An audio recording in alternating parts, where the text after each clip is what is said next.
10th National Assembly would be discussed. Meanwhile, Oluremi Tinubu, the wife of President Bola Tinubu, today in Abuja, assumed office as Nigeria's First Lady. Tinubu, who arrived at the First Lady's wing, was accompanied by her security office. Tinubu was therefore guided on a tour of offices within the First Lady's wing, comprising the administrative, ICT, catering, media, and protocol units.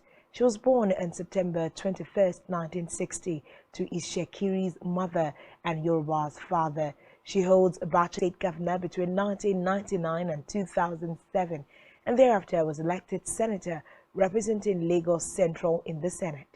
Tinubu executed many philanthropies. They will consider the list of demands from the Trade Union Congress (TUC), which includes minimum wage. Speaking to State House correspondents after a meeting between the federal government and the TUC, which lasted for about 3 hours, the spokesperson for the federal government, Dele Alake, said that it will also look at the practicability of the demands. Among things the government is considering is tax holidays for workers. Alake said that most fundamentally, President Bola Tinubu will constitute a tripartite amicable conclusion. According to him, there is no disagreement with the Nigeria Labour Congress (NLC) over their demand for a review of the minimum wage or a return to the status quo, noting that the federal government representatives will meet with the president to crystallize decisions on the demands. He added that the absence of the NLC does not translate to an isolation of the group in the discussion, but that the federal government is making efforts to reach them, as the parties agreed to reconvene on Tuesday, 24 hours before a scheduled strike by the NLC. Meanwhile, the TUC has maintained that the federal government, in the interest of social dialogue, reverts the price of fuel while discussions continue. President of the TUC, Festus Osifo, said the union is hopeful as the federal government promised to look into their demands, the top of which is a review of the current minimum wage, among others. Yeah, there are so many. Part of it was the demand for a minimum wage. And we stated that for us, it is quite apt that the minimum wage today is not a living wage, as we all know. The value of the minimum wage since it was negotiated has plummeted to a very abysmal level as it is today. So we've, and topmost in our demand was clearly stated as well that for utmost good faith and in the interest of social dialogue, that they should revert back the pump price while discussion continues. Most important, top priority on the list, which the government is also looking at very seriously, and the president has announced before, is the issue of the minimum wage, which the labor movement has demanded as a consequence of these removal of the consequential impact of the removal of subsidy. So government is looking at that, and Mr. President is most likely going to constitute a tripartite committee. That is the committee of federal government and including the states, then the organized labor on the other part, and the private sector. Now, this is a tripartite arrangement. It will be a committee that will study all the dynamics of a wage increase, the percentages, the numbers, and the categories that will be affected. So by Tuesday, when we come back to reconvene and meet with the TUC again, the labor movement, we should have very... From the Red Chambers, the Senate has indicted the office of the Accountant General of the Federation, AGF, over failure to repay short-term notice after a thorough investigation by the Senate Public Accounts Committee, chaired by Senator Matthew Ugorinde, following the submission of the 2017 Auditor General Report. According to the query, loans and debts arising from special funds accounts totaling 910.04 billion naira showed that the balances remained unpaid throughout the year, although the loans were meant to be short-term. But the Office of the Accountant General, in its response, claimed that several letters had been written to the Minister of Finance to authorize the settlement of the loans granted against allocations of various MDAs affected. The AGF office added that it had requested the minister to include the repayment of the loan in the 2017 budget. On petroleum matters, the Chief Executive Officer of Nigerian National Petroleum Company (NNPC) Limited merely contracts with foreign refiners and consortia of traders. Kyari, who spoke during an interview with newsmen, said NNPC will now pay cash for petrol imports, revealing that private oil marketing companies in Nigeria could begin importing petrol as early as this month. He noted that Nigeria's total crude and condensate output was at 1.56 million barrels a day as of Friday. Recall that NNPC had last week adjusted the pump price of petrol by nearly 200% from 195 naira per litre to between 488 and 557 naira nationwide.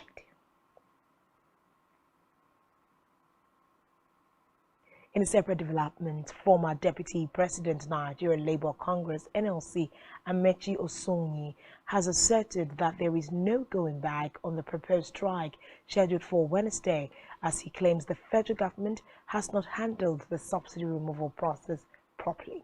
Speaking in a live interview, Osonyi stated that anything above the current price without a concrete plan for refineries to kickstart would make the country unwise before the world. According to the ex-NLC deputy, it is illegal for NNPC to increase the price of its product sale, adding that there are forces beyond the control of the NNPC. In a related development, the Nigeria Union of Journalists (NUJ) has directed its members to withdraw their services and commence protests nationwide from Wednesday if the Nigerian National Petroleum Company Limited (NNPCL) refuses to reverse the new price regime in the oil sector.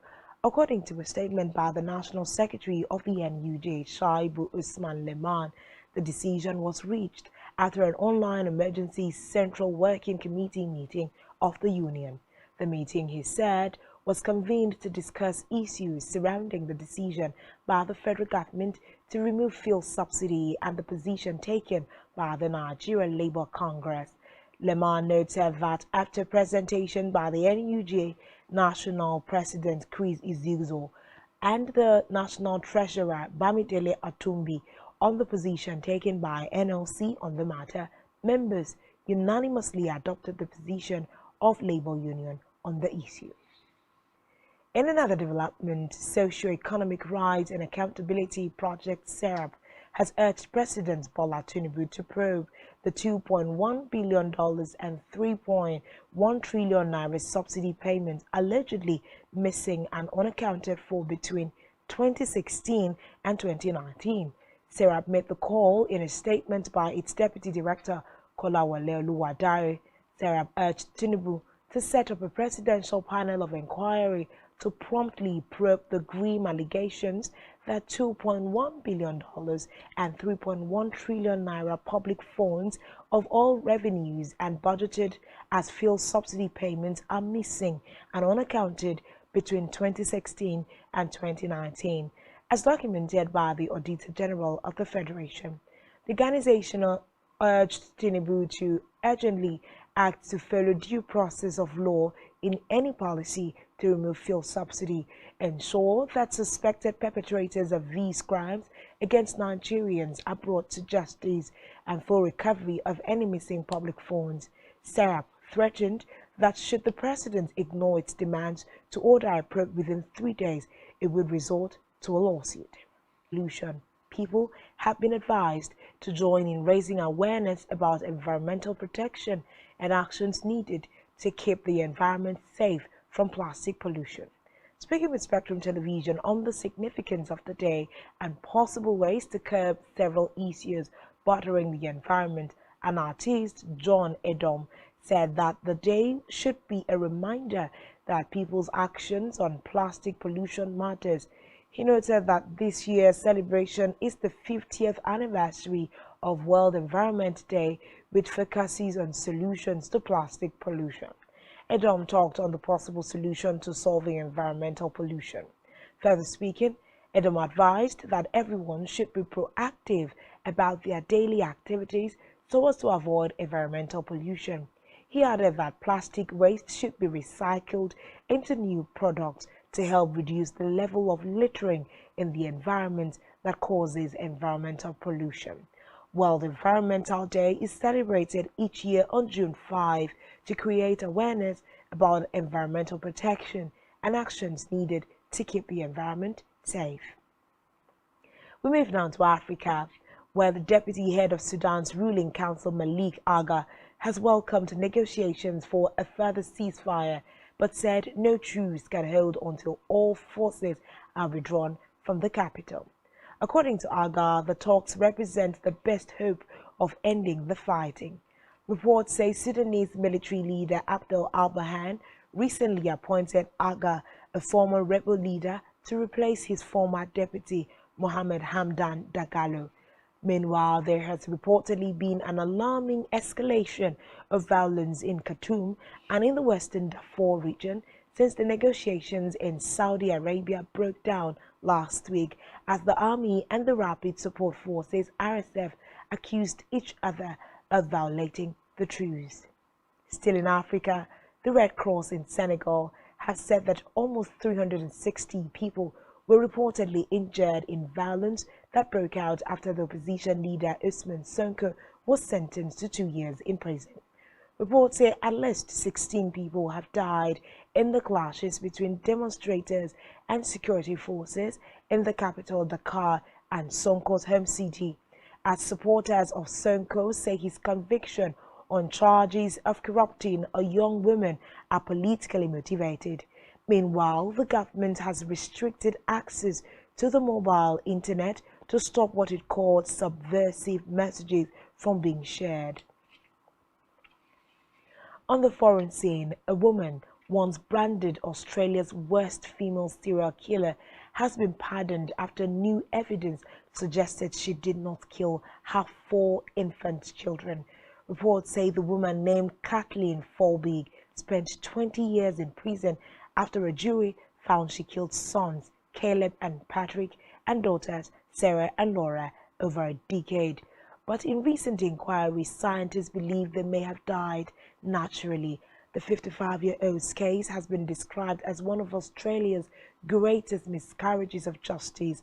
Folbig, who has always maintained her innocence, was jailed for 25 years in 2003 for killing her children. Meanwhile, her lawyer, Rainey Rego, said it is impossible to comprehend the injury that has been inflicted upon Kathleen Folbig. The pain of losing her children and close to 2 decades locked away in maximum security prisons. She also demanded a compensation be given. Still on the foreign scene, Paris' most famous avenue has been turned into an open-air classroom as almost 1,400 people took part into a record-breaking spelling exercise. Reports say about 1,700 desks were laid out on the Champs-Élysées for an event billed as the largest dictation in the world. The exercise consisted of 3 rounds each, and the session was reportedly recognized by Guinness World Records as the largest of such competition. Still to come in the news.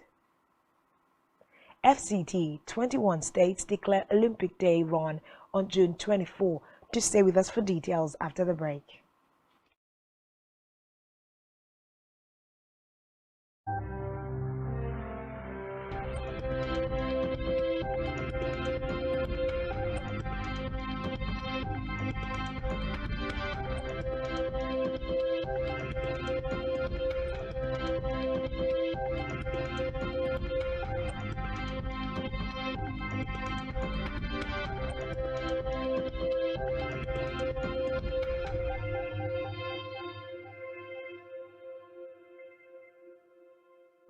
Your attention, please. Uyo, listen up.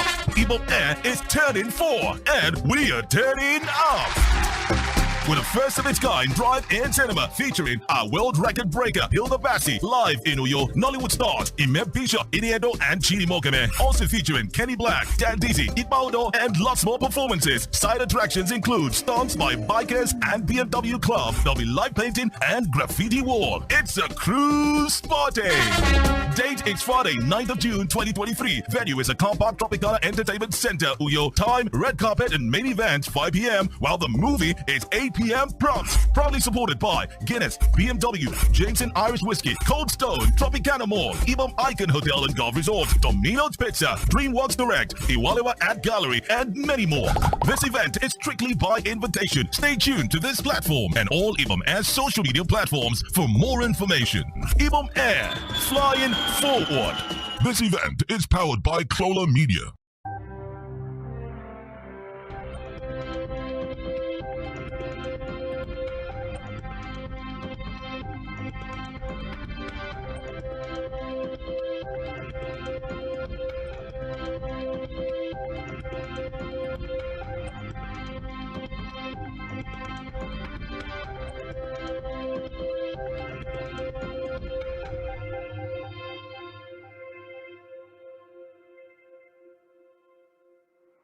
Thanks for staying tuned, and now to the rest of the news. On our business news, the Central Bank of Nigeria, CBN, has said that Nigeria's electricity exports crashed by $58.1 million in 1 year amid grid collapse. According to data from the Central Bank of Nigeria, the value of Nigeria's electricity export was $213.66 million in 2021, but dropped to $155.56 million in 2022, representing a 27% drop in earnings from crude oil exports. Reports say that the total power generation capacity loss for the sector between 2015 and August of 2022 rose to 1.76 trillion naira due to unbundling the industry in November 2013, among other factors. Still in business, members and non-members of the Organization of Petroleum Exporting Countries, OPEC, have agreed to cut crude oil production volumes in order to ensure global oil market stability, allowing Nigeria, Congo, and Angola to continue to produce maximally to their OPEC quota of 2023. Saudi Energy Minister Abdulaziz bin Salman, in a statement at the 35th Joint Ministerial Monitoring Committee meeting of OPEC held in Vienna, Austria, disclosed the agreement to extend voluntary cuts through 2024. Reports said the Nigerian head of delegation to the meeting in a statement noted that OPEC had also agreed to allow these countries to continue to produce maximally to their OPEC quota of 2023. We move now to health, where the Nigerian Association of Resident Doctors have insisted on their demand for at least a 200% increment in the CONMES salary structure. They also demanded that the associated allowances, which they had made known in their July 7, 2022 letter to the government, be met. This was disclosed by NARD President Dr. Emeka Oji in a communique issued at the end of its scientific conference hosted in Lagos. Furthermore, they called on some state governments to ensure that the health sector is revived, while asking the federal government to declare a state of emergency in the Nigerian health sector, as the era of paying lip service to the monster called brain drain should be over. On the issue of subsidy, NARD suggested that the money saved from subsidy should be put into meaningful investment that would better the lives of all Nigerians. The body called on the West African colleges of surgeons and physicians to immediately discontinue the practice of charging NARD members using parallel market exchange rates. To urgently resolve, we insist on the demand for at least 200% increment in the consolidated medical salary structure and the associated allowances as contained in our letter to the government dated 7th July 2022, we have resolved to give the new government some time to urgently resolve this matter, which is incidentally at the root of the massive brain drain we are having in the health sector. We call on governors Adelabu Abiodun of Ogun State, Alex Oti of Abia State, Siminaye Fubara of Rivers State, Sheyi Makinde of Oyo State, and Abdurrahman Abdurazak of Kwara State to urgently look into the situation in the health sector in their states, capable of breaking down the industrial peace in those states, to ensure that monies saved from the removal of subsidy are judiciously used and put into meaningful investments that will better the lives. Still in health, the Joint National Association of Persons with Disabilities, PWD's Osun State Chapter, has urged Nigerians to treat people with disabilities with more respect and to stop subjecting them to abuse that could dampen their morale and self-esteem. Chairman of the association, Stephen Udowu, made the appeal in Osogbo during a two-day capacity building training.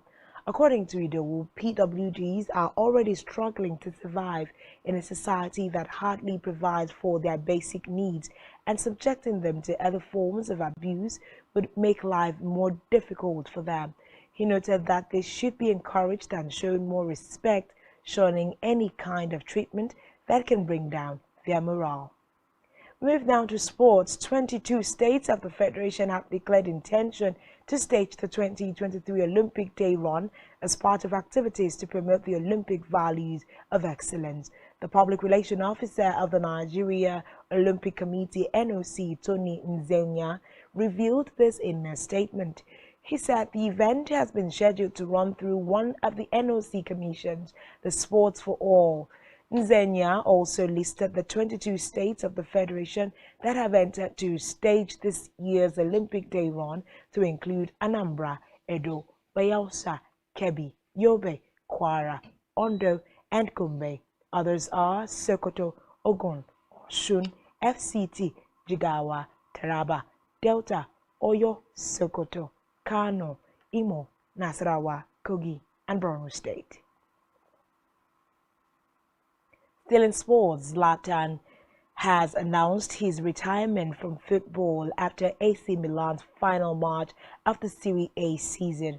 Reports say Zlatan is renowned for his acrobatic strikes and volleys, powerful long-range shots, and excellent technique and ball control.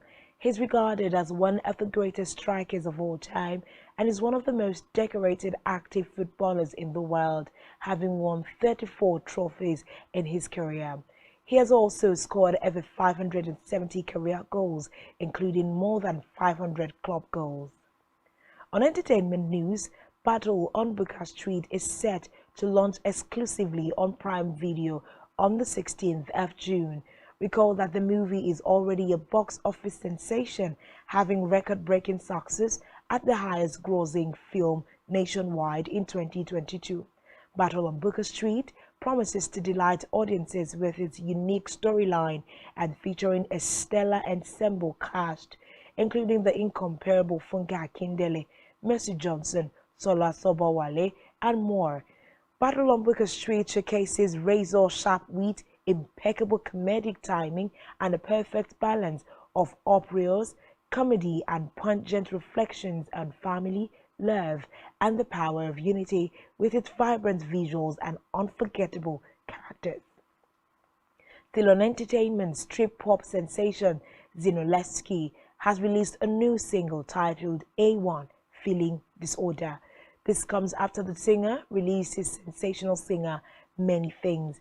A1 is another Amapiano record which Zinoleski will be hoping to maintain his fine form while also asserting himself as one of the biggest street acts in Afrobeat, even more so after his recent social media back and forth with Sheyi Vibes.